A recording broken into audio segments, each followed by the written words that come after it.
নারায়ে তাকবীর, নারায়ে তাকবীর। আমরা সবাই নবীর সেনা, ভয় করি না বুলেট বোমা। কোরআন সুন্নাহর আলো, রুশ ভারতের দালালেরা হুঁশিয়ার সাবধান। পিঠের চামড়া থাকবে না, দালালি আর করিস না। পিঠের চামড়া থাকবে না। নারায়ে তাকবীর। তুমি কি ভেবেছো? মনে করবা বিভিন্ন জায়গাতে হয়তোবা আমাদের দুশ্মনেরা, এই তরিকার দুশ্মনেরা, এই সংগঠনের দুশ্মনেরা বিভিন্ন কৌশলে লোক সেটিং করছে, ফিটিং করছে। আস্তে আস্তে তোমার এবং আমার মেজাজ, মন খারাপ করে ফেলবে। এমন দুই একটা কথা বলবে, দেখবা মনটা খারাপ হয়ে যায়, বাস শেষ, সব শেষ। মানুষের মন নষ্ট হওয়ার জন্য একটা কথাই যথেষ্ট, হাজার কথা কোনো প্রয়োজন নেই। তুমি আমি ইখতিলাফ করি, অথচ তাতারিদের মতো গজব ইসকন আজকে আসতেছে। আজকে ভারতের অবস্থা দেখছেন, ভারতের মিডিয়ার অবস্থাটা কি মিথ্যা ছড়াইতেছে। আমি প্রশ্ন করতে চাই, ইসকনের যারা সদস্য তারা বাংলাদেশের নাগরিক কি বাংলাদেশের নাগরিক না? এই প্রশ্নটা প্রথম ভারতের কাছে আমি প্রশ্নটা করতে চাই, তারা বাংলাদেশের নাগরিক কি নাগরিক না? না তারা ভারতের নাগরিক, এদেশে অস্তিত্ব সৃষ্টি করার জন্য ভারত পাঠিয়েছে? এটা আমাদেরকে দেখার বিষয় আছে, কি কথা ঠিক না? যদি ইসকনের সদস্যরা বাংলাদেশের নাগরিক হয়ে থাকে, তাহলে অবশ্যই এই বাংলাদেশের আইন অনুযায়ী তাদের বিচার হবে, সমাধান হবে, তারা নাগরিকের অধিকার ভোগ করবে, কি কথা ঠিক না? যেখানে ভারতের কিছু করার নেই, ভারতের কিছু দেখার নেই, কিন্তু ভারত এত উৎসাহিত কেন? ভারতের মিডিয়া এত গরম কেন? এত মিথ্যা প্রোপাগান্ডা ছড়াচ্ছে কেন? তার মানই হলো সিকিমের মতো এই ভারত এই দেশটাকে গ্রাস করার চক্রান্ত করতেছে। ভারত তো দেশটাকে গিলে ফেলছিল, হঠাৎ করে বাংলাদেশের জনগণ সচেতন হওয়ার কারণে, সাপের মুখের থেকে খাদ্যকে টেনে বের করার কারণে, সিংহের মুখের থেকে খাদ্য ছিনিয়ে আনার কারণে এখন সিংহের মাথা খারাপ হয়ে গেছে, বাঘের মাথা কি হয়ে গেছে?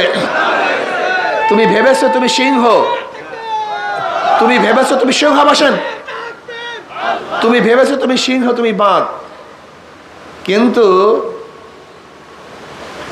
বনের জঙ্গলের ছোট প্রাণীগুলো যখন একসাথ হয়, তখন বড় বড় বাঘও ভাগতে বাধ্য হয়, পরাজিত হতে বাধ্য হয়।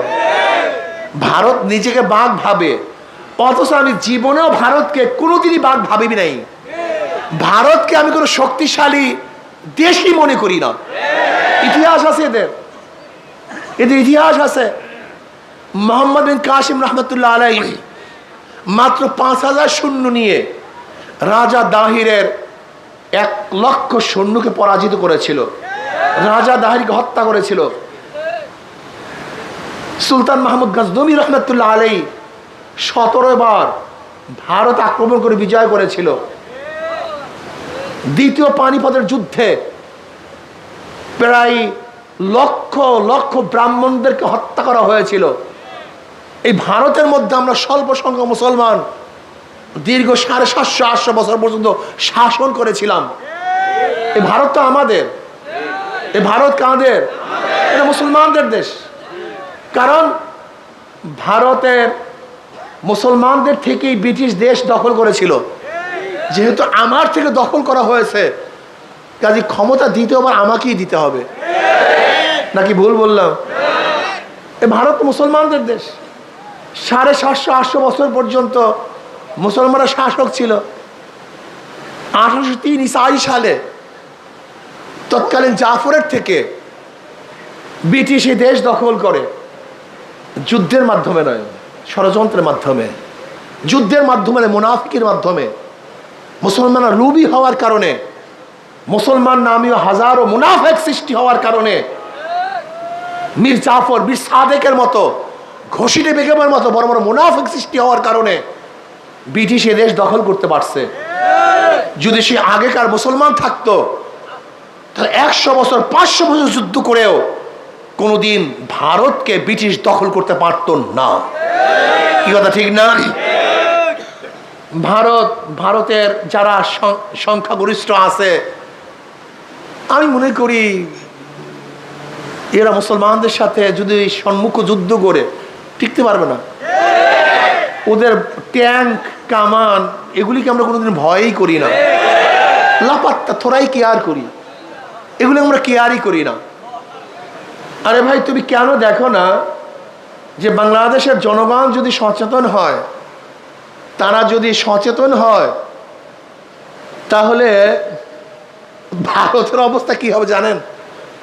একটা উদাহরণ দেই, ধরে নেন ভারত যদি আমাদেরকে ছোটই মনে করে, তাহলে কারোর পেটের মধ্যে গুড়া কিরমি হইলে ঘুমাইতে দেয় না। কিন্তু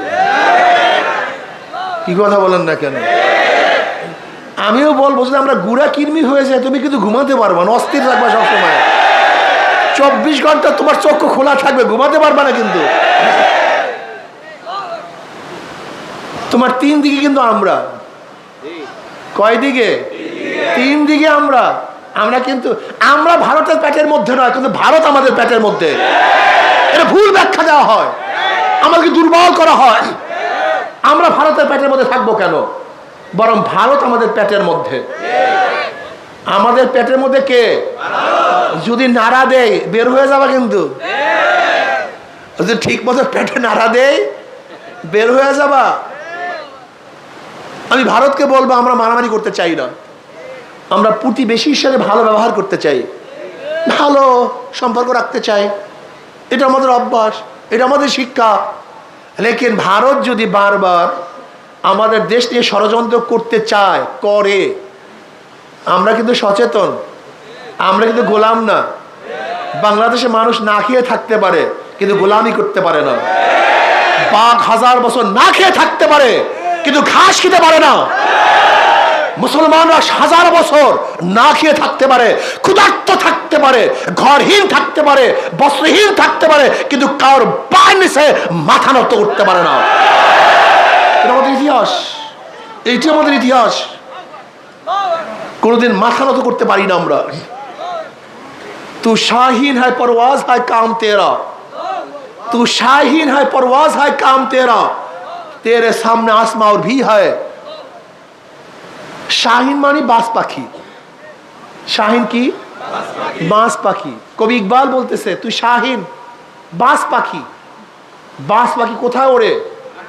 আকাশে উঠতে থাকে, তার কোনো সীমারেখা নাই। এটা ভারতের সীমারেখা, এটা মিয়ানমারের সীমারেখা, এটা পাকিস্তানের সীমারেখা, এটা আফগানের সীমারেখা, এটা চীনের সীমারেখা।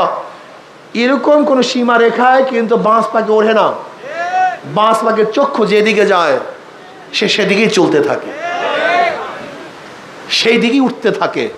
মুসলমান বাঁশ পাখি, এদের কোনো নির্ধারিত সীমারেখা নেই। চীন আরব হামারা, হিন্দুস্তান হামারা, অতন হয় হাম, সারা জাহা হামারা। গোটা দুনিয়ায় মুসলমানদের, গোটা দুনিয়ার মালিক আমার আল্লাহ। ইন্নি জাইলুল ফিল আরদি খলিফা। মুসলমান হলো তার প্রতিনিধি। যেহেতু আমার মাওলার জমিন, আমরা তার প্রতিনিধি। জমিনের মালিক কে? মুসলমান। কি কথা ঠিক না? দুনিয়ার শাসক কে? মুসলমান। এর জন্য আমাদের কোনো সীমারেখা রেখা নেই, আমাদের কোনো সীমানা নেই, আমাদের নির্দিষ্ট কোনো জমি নাই। যেহেতু গোটা জমির মালিক আল্লাহ, গোটা জমির মালিকের নেতৃত্ব প্রদান করবে আল্লাহর খলিফারা। ঠিক না? আমরা এখন দুর্বল হয়ে গেছি, আমরা ইনশাল্লাহ আবার শক্তিশালী হব। যদি ভারত বেশি বেতাল করে, একটু আমাদের অস্থিতিশীল সৃষ্টি করার চেষ্টা করে, তাহলে আমরা ভারতকে অনুরোধ করব, আপনি সঠিক জিনিস বোঝার চেষ্টা করুন, আপনি সোজা হয়ে যান, প্রতিবেশীর সাথে ভালো ব্যবহার করার চেষ্টা করুন। আমাদের দেশকে রক্তপাত করার চেষ্টা করবেন না, ধর্মীয় উন্মাদনা সৃষ্টি করার চেষ্টা করবেন না, ইসকনকে নতুন ষড়যন্ত্র আপনি করবেন না। এটা বাংলাদেশের ম্যাটার, এটা বাংলাদেশ দেখবে, তারা বুঝবে। কিন্তু খোদা না খাস্তা যদি প্রমাণিত হয় ইসকন এটা ভারতের সৈন্য, ইসকন ভারতের লোক, ইসকনের মাধ্যমে এদেশকে ধ্বংস করার চক্রান্ত চলতেছে, তাহলে ইনশাআল্লাহ বাংলাদেশের প্রত্যেকটা নাগরিক ঐক্যবদ্ধ হয়ে একত্রিত হয়ে ইসকনের বিরুদ্ধে লড়াই করবে। এটা হিন্দুদের বিরুদ্ধে লড়াই নয়, এটা সংখ্যালঘুর বিরুদ্ধে লড়াই নয়। এই যুদ্ধ হবে ষড়যন্ত্রের বিরুদ্ধে যুদ্ধ, এই যুদ্ধ হবে ভারতের দালালের বিরুদ্ধে যুদ্ধ, এই যুদ্ধ হবে যারা দেশ এবং এই মাটি নিয়ে ষড়যন্ত্র করে তাদের বিরুদ্ধে যুদ্ধ। কি কথা ঠিক না? কিন্তু আমরা কি মনে করি, যখন ইসকন আসে তখন ধর্ম ধর্ম, সংখ্যালঘু সংখ্যালঘু না। এদেশের হাজারো হিন্দুরা আছে যারা এই মাটি এবং মানুষের কথা বলে, হাজারো হিন্দুরা আছে যারা দেশ নিয়ে চিন্তা করে, যারা নিজেদেরকে দেশের নাগরিক মনে করে। কিন্তু ইসকনের সদস্যরা নিজেদেরকে এই দেশের নাগরিক মনে করে না। যদি তারা এই দেশের নাগরিকই মনে করবে তাহলে তারা কেন বিবৃতি দিবে যে ভারতের অবশ্যই হস্তক্ষেপ করে এটা সমাধান করা উচিত? এই বিবৃতি কেন দিবে? এই ম্যাটার তো আমাদের। হ্যাঁ, ভারতকে, ভারত ভিন্ন একটা দেশ, ভিন্ন রাষ্ট্র, সে আমাদের ষড়যন্ত্র করবে কেন, হস্তক্ষেপ করবে কেন, এই দাবি কেন করব? তার মানে তুমি কি এদেশের নাগরিক না? এদেশকে স্বীকার করো না? হ্যাঁ, আমি বলবো এদেশের মধ্যে যারা বিদেশপন্থী আছেন, ভারতের দালাল আছেন, সতর্ক হয়ে যান। দেশ নিয়ে যারা ষড়যন্ত্র করতেছে সতর্ক হয়ে যান। এদেশের মানুষ কোনো ষড়যন্ত্র বরদাস্ত করবে না। আমরা ব্রিটিশদের বিরুদ্ধে আন্দোলন করেছিলাম, আমরা সেই জাতি। আমরা পশ্চিম পাকিস্তানের বিরুদ্ধে আন্দোলন করেছিলাম, আমরা সেই জাতি। আমরা সন্ত্রাসের বিরুদ্ধে আন্দোলন করেছি, আমরা ফ্যাসিস্টের বিরুদ্ধে আন্দোলন করেছি, মাথা নত করি নাই, আজও করব না। ইনশাল্লাহ ডাক আসলে, যখনই ডাক দেওয়া হবে আমরা ঝাঁপিয়ে পড়তে রাজি আছেন ইনশাআল্লাহ। দেরি করবো না, সবাই ঝাঁপিয়ে পড়তে রাজি আছেন ইনশাআল্লাহ। নারায়ে তাকবীর, নারায়ে তাকবীর। আমরা সবাই নবীর সেনা, আমরা সবাই রসুল সেনা, কোরআন সুন্নাহর আলো, ঘরে ঘরে জালো, রুশ ভারতের দালালেরা হুঁশিয়ার সাবধান। দালালি আর করবি না, পিঠের চামড়া থাকবে না। দালালি আর করবি না, পিঠের চামড়া থাকবে না। নারায়ে তাকবীর, নারায়ে তাকবীর। আমরা সবাই নবীর সেনা, ভয় করি না বুলেট বোমা। কোরআন সুন্নাহর আলো, রুশ ভারতের দালালেরা হুঁশিয়ার সাবধান। পিঠের চামড়া থাকবে না, দালালি আর করিস না, পিঠের চামড়া থাকবে না। নারায়ে তাকবীর। দালালি করতে দেয়া যাবে না, পিঠের চামড়া রাখবো না, থাকবে না ইনশাআল্লাহ। অনেক দালাল সৃষ্টি হয়েছে আমাদের বাংলাদেশের মধ্যে, বহুত ভারতের দালাল। ভারত পরিকল্পিতভাবে মিডিয়ার মধ্যে দালাল সৃষ্টি করেছে, লেখকের মধ্যে দালাল সৃষ্টি করেছে, বিভিন্ন পর্যায়ে দালাল বসায় দিছে। দালাল ওরা খায় লয় বাংলাদেশের, কিন্তু কথা বলে ভারতের। কি কথা ঠিক না? ওরা থাকে বাংলাদেশে, মেজাজটা কিন্তু ভারতের। ওদের চিন্তা ভাবনা সব ভারতের। মনে রাখবেন, আপনারা মনে রাখবেন যে শেরে বাংলা ফজলুল হক রহমতুল্লাহ আলাইহি বলে, শেরে বাংলা ফজলুল হক বলেছিলেন, শেরে বাংলা ফজলুল হক বলেছেন যে আমার কোনো কথা যদি দেখো ক্যালকাটার বাবুরা খুশি, তাহলে মনে করবো আমার কথাটা মুসলমানদের বিরুদ্ধে চলে গেছে। আর যদি দেখো আমার কথা ক্যালকাটার বাবুরা খুবই বেজার, তখন ভাববা আমার কথাটা ক্যালকাটার বাবুদের বিরুদ্ধে চলে গেছে। ঠিক মনে করবা কোনো দলের কোনো ব্যক্তির বক্তব্য যদি ভারত খুশি হয়, তাই মনে করবা যে এটা ভারতের দালাল। আর যদি কারোর কথা এবং বক্তব্য যদি দেখো বাবুরা একটু দুঃখ পায়, মনে করতে হবে এটা ভারতের বিরুদ্ধে, এটা বাংলাদেশের পক্ষে, এটা জাতির পক্ষে। আজকে অনেক দল ক্ষমতায় যাওয়ার জন্য দালালি শুরু করছে। দালালি আর করবি না, পিঠের চামড়া থাকবে না। কি ঠিক আছে? দালালি আর করবি না, পিঠের চামড়া থাকবে না। দালালরা ক্ষমতায় যাওয়ার জন্য ষড়যন্ত্র শুরু করছে। ওদের দালালি নস্যাৎ করতে হবে। বাংলাদেশ ইসলামী হুকুমাত কায়েম করতে হবে। আল্লাহর জমিনে আল্লাহর হুকুমাত কায়েম করতে হবে। আল্লাহর হুকুমাত কায়েম করার জন্য প্রয়োজন রক্ত দেবে ইনশাআল্লাহ, জীবন দেবে ইনশাআল্লাহ। আমাদের তাজা রক্ত, আমাদের তাজা রক্তের জমিনে আমাদের ঢেলে দেবে ইনশাআল্লাহ। ইসলামী হুকুমাত কায়েম করবই করবে ইনশাআল্লাহ। এখন থেকে কাজ করতে হবে। যুব সম্মেলন হবে ঢাকাতে, সরার উদ্যানে বিশাল যুব সম্মেলন হবে 17 জানুয়ারি। বিশাল গ্যাদারিং হবে ইনশাআল্লাহ। যুবকরা সেখানে আসবেন। ইসলামী আন্দোলন বাংলাদেশে হাত যারা যুবক আছেন ইনশাআল্লাহ সরার উদ্যানে ইনশাআল্লাহ হাজির হবেন। রাজি আছেন ইনশাআল্লাহ? কে রাজি আছেন? আল্লাহু আকবার, আল্লাহু আকবার। আল্লাহ আমাদের সবাইকে কবুল করে নেন। दस्त दस्त है दरिया भी ने हिसोरे हमने, दस्त दस्त है दरिया भी ने हिसोरे हमने, बाहर जुल्मत में दौड़ा दिया घोड़ा हमने। इंशाअल्लाह मुसलमाনের গুলি বুকে লাগে, পিঠে লাগে না। মুসলমান সামনে অগ্রসর হতে পারে, দৌড় দিতে পারে না। মুসলমান জীবন দিতে পারে, পালাতে পারে ইনশাআল্লাহ। সেই দিকে ইনশাআল্লাহ চলতে হবে, সতর্ক থাকতে হবে। দেশ নিয়ে গোবর ষড়যন্ত্র চলতেছে। একদল ক্ষমতায় যাওয়ার জন্য পাগল হয়ে গেছে, মাথা খারাপ হয়ে গেছে পুরা। ওদেরকে চিহ্নিত করুন, ওদেরকে চিহ্নিত করুন কারা জনগণ এবং দেশের মাটি এবং মানুষের মহব্বতের বাহিরে ক্ষমতাকে বেশি প্রাধান্য দেয়। ওদেরকে চিহ্নিত করে চিরতরে ক্ষমতার মসনদ থেকে আজীবনের তার মাহরুম করতে হবে। রাজি আছেন ইনশাআল্লাহ? দাওয়াত দেন, ঘরে ঘরে দাওয়াত দেন, সবার কাছে দাওয়াত দেন, সবার কাছে গিয়ে দাওয়াত দেন। এখন থেকে দাওয়াতি কাজ বাড়াতে হবে। নহে সমাপ্ত কর্মমোদের অবকাশ কোথায় বিশ্রামের? না, এখন বিশ্রামের সময় আসে নেই, বহুত কাজ বাকি। আসুন এই মাটি এবং মানুষ নিয়ে চিন্তা করি, এই মাটি এবং মানুষের কথা বলি, মাটি এবং মানুষের কল্যাণের জন্য কথা বলি, দেশকে রক্ষা করি, দেশকে বাঁচাবার চেষ্টা করি, অতন্ত্র প্রহরীর মতো দেশকে হেফাজত করি। যে কোনো ষড়যন্ত্র আসবে ইনশাআল্লাহ নিজের জীবন দিয়ে মোকাবেলা করবে ইনশাআল্লাহ। ইসকনকে নিষিদ্ধ করতে হবে। বাংলাদেশে ইসকনের কোনো অফিস থাকবে না।